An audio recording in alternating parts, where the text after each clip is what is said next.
AJ, do you think that the NIL deal will be beneficial to college athletes?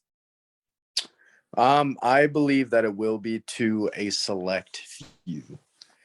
Kind of like the NFL, how certain players, when they make a name for themselves, they're obviously going to make more money than others.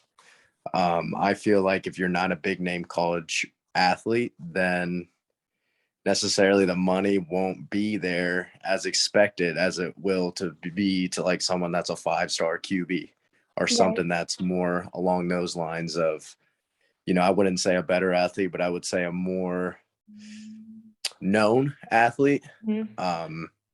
But I mean, I think it's great. I think it's a great idea. I think it's a good way for college athletes to get a little bit of money off the field, considering that football is like a full-time job. So, absolutely. I mean, I think that there's a lot of pros and cons to it. I think that as far as like the landscape of college sports, I think that it's going to make it more competitive and more of like a pay to play.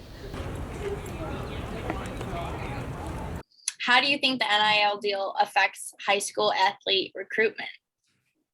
I think I think it changes it a lot. So you're gonna have to see the school's brand.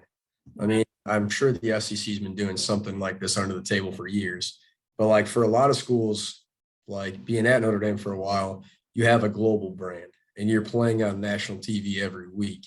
So if you're a good player, your brand is going to be bigger than if you're playing at Washington and you're only playing on the West Coast.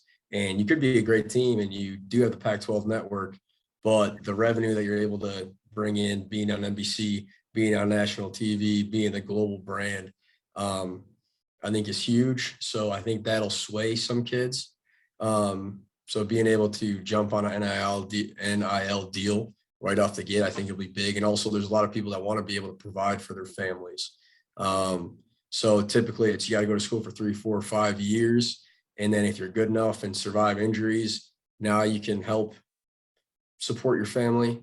But with the NIL deals, you're able to kind of get something working.